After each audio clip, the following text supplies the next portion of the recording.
I'm Amy Cheng Vollmer, Professor of Biology at Swarthmore College. Now that the semester's over, I've had a chance to reflect a little bit about the pandemic and about thinking about the pandemic in the context of the liberal arts. I'm the only microbiologist on campus, and sometimes my colleagues elsewhere ask me what it's like not to teach in a department filled with microbiologists and in an academic building devoted to microbiology. I can't imagine teaching microbiology any other way. Let's think about this pandemic in the context of how we teach at Swarthmore.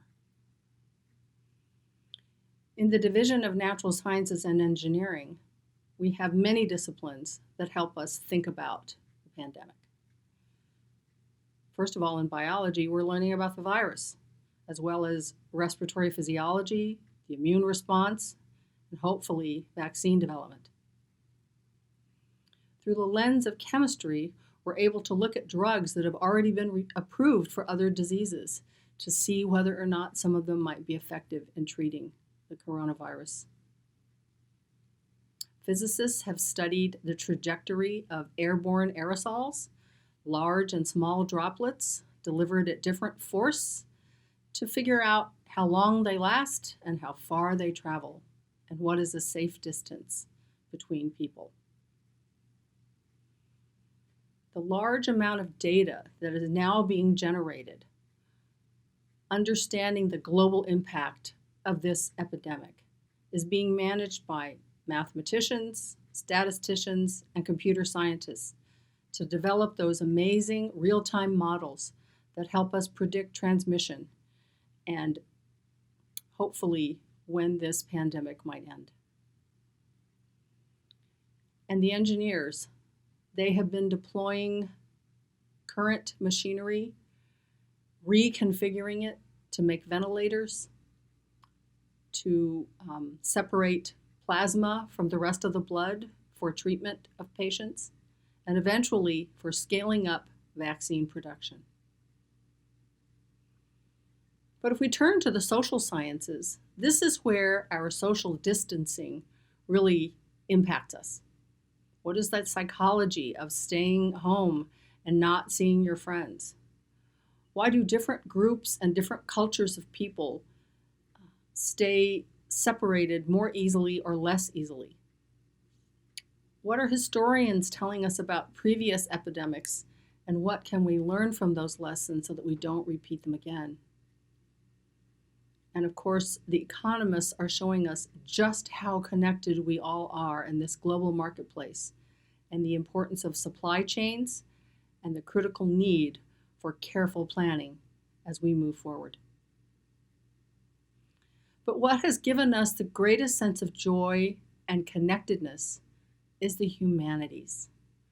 I've had friends share and write poetry. There are many more book clubs meeting virtually now than ever before, and many of us rediscovering those piles of books that we've been meaning to get to. I even read an essay recently about how Shakespeare's writings were impacted by the times in which he lived when the bubonic plague was present for quite a long time. The virtual galleries that have opened up to us, including the Barnes here in Philadelphia, have been a wonderful way to spend time. And even the controversial artist Banksy donated one of his paintings, one that didn't destroy itself, to a UK hospital to say thank you to the healthcare workers. I get my daily dose of Yo-Yo Ma on his cello, and that is medicine for my soul. But all of those ensemble choruses that we've been hearing, and the very special performance by the talented students at the Berklee School of Music that involved music and dance.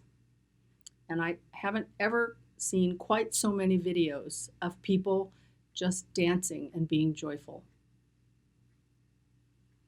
In our interdisciplinary approaches, we find individuals firmly grounded in their disciplines, but then working together, combining their diverse talents and different perspectives.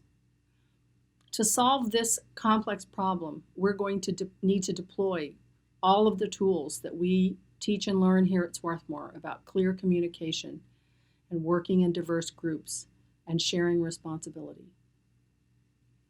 The solutions for this worldwide problem need to be data-driven and will yield nonlinear approaches and adaptive strategies. We hope that the solutions that are offered are just, accessible, and minimize inequality.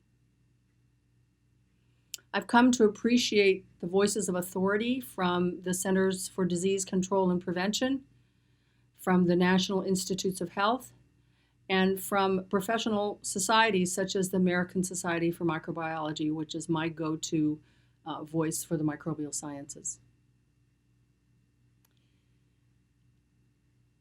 I can't wait until we're back on campus, on our beautiful campus.